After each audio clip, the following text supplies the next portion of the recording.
I'm gonna warp the floor with you. I'm gonna take your head off. After this Saturday night, I'm gonna change the whole game of mixed martial arts. Get your hands off my belt. By knockout, ladies and gentlemen, the new champion, I hate this nigga, bro. Something about it just fucking annoys me. Coolest thing he's ever done is that kick. Like, bro, why the fuck you mad at me? What the fuck I do to you? You need to be hating the motherfucker that took your belt. Tell me how you feel to my face, though, bro. Instead of being like a hoe, you all underneath the covers and shit like, man, I hate that nigga. Sweet motherfucker. What you hating on me for? Because like I said, we can really get busy if you want to. And guess what? It ain't got to be competition with the UFC setting this up. We can get busy if you want to. I will not have any blood on my face in this fight. I cannot say the same about my opponent. However you see my face right now is going to be exactly the same on Saturday night. This guy gets hit more than he hits anybody. It's literally a stat of his whole career. I'm happy, I'm blessed, I'm honored to be here. And tomorrow night, there will be blood. How do you beat this guy? Any way that I want, to be honest. I'm going to have fun with this one. I've been around for a while, huh? You have kids now, you just had a son. Yes. What, like, really drives you now and motivates you? Well, you know, obviously family is my reason why, right? And then just knowing that God gave me an opportunity to be just different. One of the main things I want to give back is just inspiration, letting people know that there's nothing in the world they can't do, whether that's winning a fight or getting over adversity. And so that's my driving force, you know. And I think men should know that, and women around the world. We can. And that's what drives me, is just being tough, being strong, and just being my small contribution to the world. And Francis presented himself in a humble way, and I think that he could very easily be back in the UFC. And money talks. Francis brings eyes, and I'm sure Dana will be interested. I mean, there were moments in my career where I felt like Dana absolutely hated me, and now I feel like, you know, he's a big advocate for me. I feel like he also has a soft spot for people too, and like I feel like you were maybe sometimes on the shit list, but like he has a soft spot for people, and once he loves them, like I feel like he always loved you. The Fertitas, the UFC has absolutely changed my branch and my family tree, and I'm sure there's a part of him that feels as if, you know, I'm a personal project for him. You know, he created one of the greatest martial artists of all time. He was a big part of it. He gave me the platform to show myself. So I think he respects me, and I'm grateful for it. And I respect him too dearly. And I have to show respect in the way that I do things. What happened though? Like you just refused? Maybe it was Dan Henderson I was supposed to fight, and he canceled the fight. He got injured. Supposed to fight Chael Sonnen instead. And Dan Henderson and Chael were really good friends, and I just assumed that they were in cahoots. And I didn't want to put myself in any type of disadvantage by taking a fight last minute, despite how above people perceive that I was. I just humility and respecting the process tells you to put in the time, which was great. It was all divine, because I ended up getting the coach against Chael Sonnen at the Ultimate Fighter, and then fighting him, and it was fucking amazing. That's great. I think my biggest celebration is learning how not to celebrate. And I think when I got to a stage in my life where it wasn't about drinking afterwards or like really even celebrating afterwards, it was just like, you know, just giving back to Team Jones, you know, allowing them to feel me closer.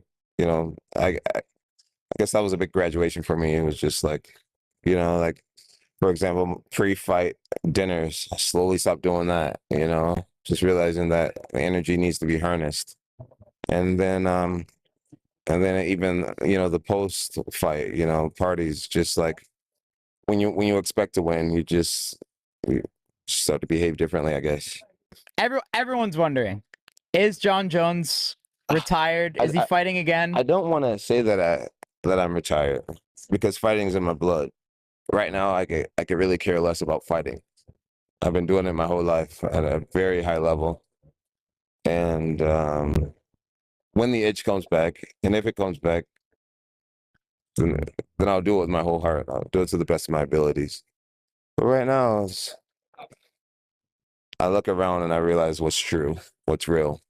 see the way people look at me and the way I make people feel. And it's an extraordinary thing. It's a true blessing. Now my job is to serve that, give that to my fans. I've punched and kicked enough people. I'm a company guy, you know, and there's a lot of things that's happening behind the scenes where my job is just sit and be still and take the punch. It's been great, man. Life's been so amazing.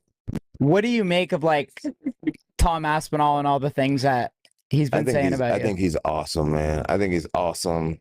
I think he should go on and have a wonderful career. Do you think that he needs you? No, I don't think he needs me. I think when you want something bad enough, and if you get it, it could be the worst thing that could ever happen to you. I love being the ultimate troll. I'm in a spot right now where I'm really enjoying the fruits of my labor, all the hard work I put in. He's not in a position. He's not in a position to like excite me. It's just the truth. Because if I whip his ass, I've done this my whole adult life.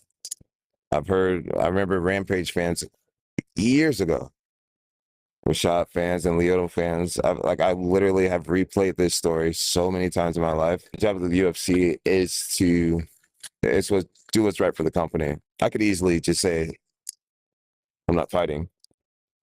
My job is to chill. And that's what I'm doing. Yeah, I think I will fight again in the future. I think I will fight again. And where the future of combat sports is going, it's going to be amazing when I pop back up. But right now, I'm just focused on so many other things, like family and like building my house, like building this brand. People are still talking about you like coming back and fighting. The biggest form of flattery is to be my age and to have the hearts of my fans still. Like literally, whether you love me or hate me, whether you want to see me do it again, or maybe think that I've met my match, I have the hearts of the fans. And as an athlete, what more could you ever ask for? What would it take to fight Tom Aspinall? I'll see you guys later. That's it. Jon Jones called us last night and retired. Jon Jones is officially retired. Tom Aspinall is the heavyweight champion of the UFC. So International Fight Week starts Monday in Las Vegas, and Tom will be in Vegas all week with us, so we'll get together with him and figure out what's next. I have to put a severe ass whooping on him. I do not plan on taking him down. I do not plan on wrestling him. I will knock him out. I'm truly the best. That's why I say I'm the king, because I know I'm the best in this weight division. I'm going to sleep your boy. I'm the only thing that you have to worry about. When I come through, you gonna feel me. By knockout! I know it's been a while. They forgot I could fucking wrestle, and they got dismissive. But I just had to pull out the skill and just let them know, hey, respect every aspect of my game. What are we doing here? You know, don't forget I can wrestle. I'm back now. So, you know, respect every aspect of my game, then we can get back to throwing hands. When you step in there with me, ain't nothing to talk about, ain't nothing to say. It's all right here, and I'm on your ass. You gotta go to sleep. By knockout, alexpereira! I plan on putting him to sleep. Sweet dreams don't come to play around. Sweet dreams come to put him to sleep. By TKO, jiriprochazka! This guy gets hit more than he hits anybody. That'sliterally a stat of his whole career. 49-46, 50-45, and 50-45. Khalilrountree Jr. Ilia Topuria already owns featherweight. Now he's coming for lightweight gold. If he beats Charles Oliveira, he joins the greats. A true UFC champ. From Spain to the world, the takeover is real. Are we witnessing the next two-division king? Drop a trophy emoji in the comments if you believe Topuria's that guy. Follow for more UFC history. Ilia Topuria already owns featherweight.